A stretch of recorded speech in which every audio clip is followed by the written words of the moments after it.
C'était, je crois, en CM2. Et il y avait un garçon qui m'avait invité à faire le slow de la boom de CM2. Et moi, j'ai mes amis qui m'avaient forcé un peu à dire oui. Et du coup, j'ai pas osé dire non. Et après, sur le moment, genre, je m'étais cachée et j'avais trop honte. J'étais super gênée. Et après, il a demandé à remettre la musique du slow. Et je me suis encore cachée. Et là, j'étais très, très, très gênée. Et je m'en voulais après parce qu'il était triste. C'est hyper gênant. Donc j'étais chez une copine qui s'appelait Judith. Et j'étais un peu con, hein, faut dire. Et Judith m'avait mis au défi de me mettre toute nue devant un garçon. Et je l'ai fait, je me suis mise toute nue. Et le lendemain, j'étais hyper gênée. Je me suis dit, pourquoi j'ai fait ça? Voilà, rien que d'y penser, alors que j'étais vraiment petite. Hein. Je sais pas, je devais avoir 6 ans. Et voilà, j'ai fait OK, mais tout. Au moment, aucune gêne. Mais après, le lendemain, l'horreur, quoi. C'est plus où me mettre. Mais comment j'ai pu faire un truc pareil? Voilà. J'étais témoin d'une amie qui se mariait. Et donc, je lui avais dit, moi, je fais pas de discours. Hein, c'est hors de question, je parle pas devant tout le monde. C'est juste pas possible. C'était il y a très longtemps. Hein. Et cette patate, au mariage, donc, une fois qu'on était au mariage, il y avait toute l'assistance, etc. Elle annonce mon discours. Donc là, j'avais envie de la tuer. Donc, comme c'était son mariage, je pouvais pas. Parce que ça allait poser problème. Et non seulement elle annonce mon discours, mais elle l'avait écrit. C'est-à-dire que du coup, elle me donne un papier à lire. Un papier, mais d'une gênance horrible. Déjà, donc la situation, j'avais envie de crever direct. Mais en plus, elle m'avait écrit un texte, c'était une étudiante, on était étudiant en médecine. Donc c'est que des trucs ultra salaces, que des blagues graveleuses, des trucs de cul, des trucs horribles. Et je me retrouve avec un micro entre les mains, donc tout le monde à me regarder, parce que forcément, hein, je vais faire le discours du témoin, et je commence à lire ce truc horriblissime. Ça, je pense, c'est un moment de gêne. Je sais même pas comment je crois que j'ai été jusqu'au bout. Hein. Bien sûr, parce que sinon c'est pas suffisant. En face, j'avais une autre amie qui me faisait des signes genre comme ça. Je disais, qu'est-ce qu'elle m'a fait? Et donc elle m'a expliqué que ma bretelle a été détachée, donc j'avais la poitrine à moitié à l'air en plus. Voilà, donc c'était un moment. Ça pour le coup, je pense que je l'avais occulté de ma mémoire tellement. Voilà.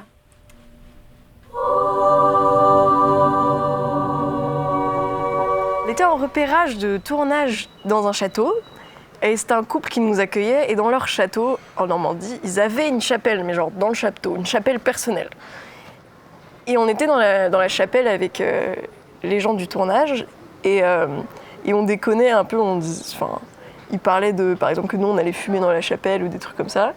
Et moi, j'ai dit, les gars, je suis sûre que Emmanuel et Pascal, le couple qui nous accueillait, je suis sûre qu'ils ont ken dans la chapelle. Et il y a eu un énorme blanc. Mais genre, ils m'ont regardé. Il y a 2 personnes du groupe qui m'ont regardé en mode... Genre, de quoi tu parles, meuf? T'es trop bizarre de penser à ça. Et là, j'étais extrêmement gênée. Et a posteriori, j'en ai reparlé avec quelqu'un du groupe. Et j'ai dit, mais est-ce que je suis une nymphomane? Ou est-ce que j'ai juste dit une vanne pas très drôle, tu vois?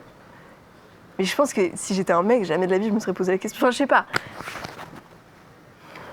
J'aime bien les blagues de cul. Voilà. J'aimerais pouvoir en faire librement.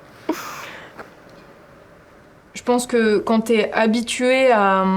Enfin, quand on t'inculque que que être une jeune fille, bon, ça veut rien dire, mais moi c'est ce qu'on m'a inculqué quand j'étais petite. De ce point de vue-là, c'est que on parle pas trop fort, on fait pas trop de de bêtises, on se tient droite. Oui, on m'a beaucoup dit tiens-toi droite parce que je me tiens pas très droite et ça on me l'a beaucoup répété de me tenir droite. Tu dois faire gaffe à ce que tu manges. Moi, on m'a dit quand j'avais 9 ans qu'il fallait que je fasse attention à mon poids, genre, c'était fou. Donc forcément, ça te crée des complexes par rapport à ton corps, à toi, ta personnalité, de toujours te soucier de ce que peuvent penser les autres de toi.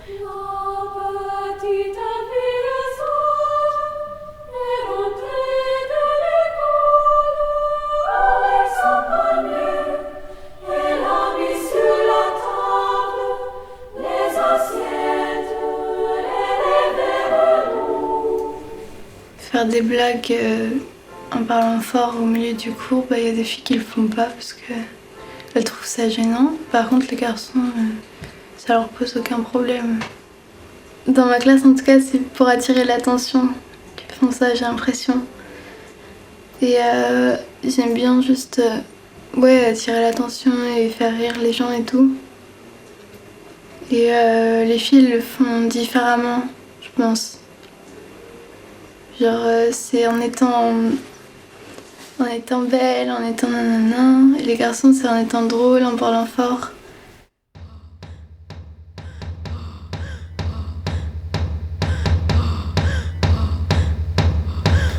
Le truc de et puis en plus moi j'avais l'impression que si j'étais pas belle, genre j'avais rien. Parce que ça faisait partie... J'étais censée être belle parce qu'on m'avait dit que j'étais jolie depuis toute petite, donc si j'étais pas belle, vraiment, j'existais... Enfin, genre, il fallait que je parte. Il fallait pas que je sorte. Parfois, j'avais honte de sortir parce que je me sentais moche, genre. Genre, j'avais honte de mettre mes lunettes. Pendant très longtemps, j'ai pas mis mes lunettes parce que je me trouvais moche avec. Et je voyais que le regard des gens changeait quand je les avais.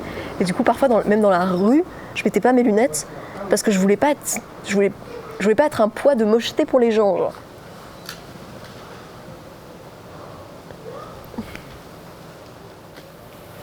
Parce que j'ai toujours été hyper complexée par mon poids. Donc je me suis toujours trouvée grosse, alors que évidemment j'ai pas toujours été grosse. Mais peut-être il y avait ça aussi, le truc de pas me sentir à l'aise avec mon corps face à des gens.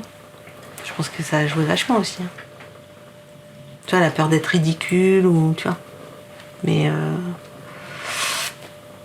je pense que ça a joué pas mal.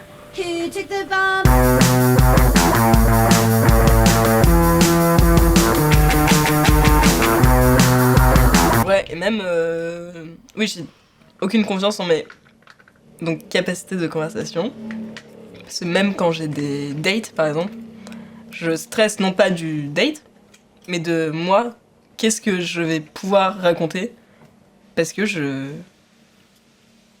sais pas, genre. Je sais pas. Et quand je vois un pote, je préfère toujours... Enfin, ça dépend quel pote, mais... Quand je vois un pote, je préfère voir un pote et un autre pote. Histoire qu'on soit 3, et comme ça il y a un triangle de discussion, et des fois je peux juste écouter et ne rien dire. Mais en vrai, pour le coup, le truc de la parole, j'aimerais bien que ça change. Bien que ça change, parce que pour le coup c'est assez handicapant.